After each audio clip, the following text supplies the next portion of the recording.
বিয়ের পরে প্রথম গেলাম মামাবাড়ির পুজোতে। ছোটোবেলা থেকে তো এত গেছি, মানে ছোটোবেলা থেকে পুজো মানেই মামাবাড়ি যেতেই হবে, আনন্দ এত। কিন্তু বিয়ের পরে যাওয়া হয়নি, তো এই বছরে ভেবেছি যাবই। তো আমি যাওয়ার আগেই আমার মাম্মা চলে গেছে।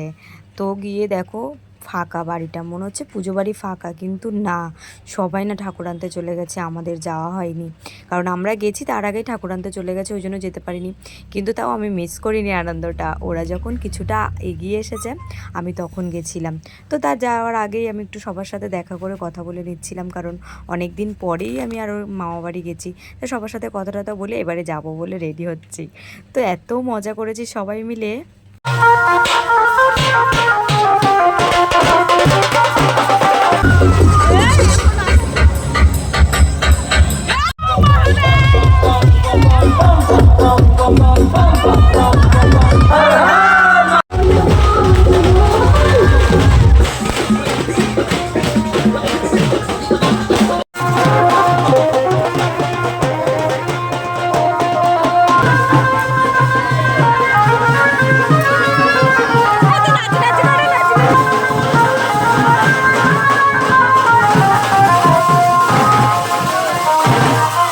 দারুণ আনন্দ করে ঠাকুর নিয়ে আসা হলো, জানো তো। ওরা তো প্রচুর আনন্দ করেছে, কিন্তু আমি যেটুকু টাইমে গেছি রাস্তার দিকে, তো সেটুকু টাইমে আমিও প্রচুর আনন্দ করেছি। সত্যি মানে অনেক বছর পরে গেছি, তো আমার তো প্রচণ্ড আনন্দ হয়েছে।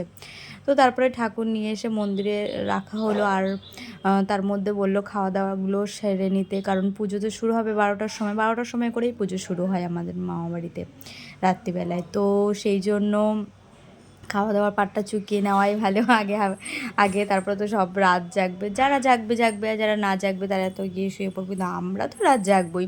আমরা তো সারা রাত জেগে প্রচুর মজা করেছি, কী বলবে, এত মজা করেছি সবাই মিলে।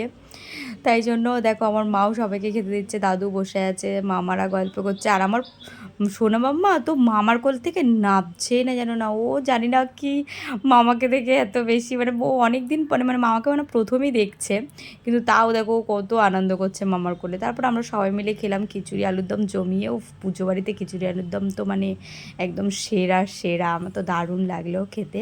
তারপর দেখো আমার মাম্মাকে নিয়ে একটু দুষ্টুমি চলছিল, আমার মাম্মা নাকি শঙ্খ বাজাবে, বলো তো। তো এইভাবেই আমাদের সুন্দর করে পুজোর দিনটা রাত্রিবেলাটা কাটলো। তারপরে তো আমরা ছাদেও প্রচুর মজা করেছি, সেই ভিডিও তো তোমাদের সাথে আগেও শেয়ার করেছি। মাম্মাও ঘুমায়নি, ও না অনেক রাত পর্যন্ত জেগেছিল। তো কেমন লাগলো ভিডিওটা অবশ্যই জানিও, সবাই খুব ভালো।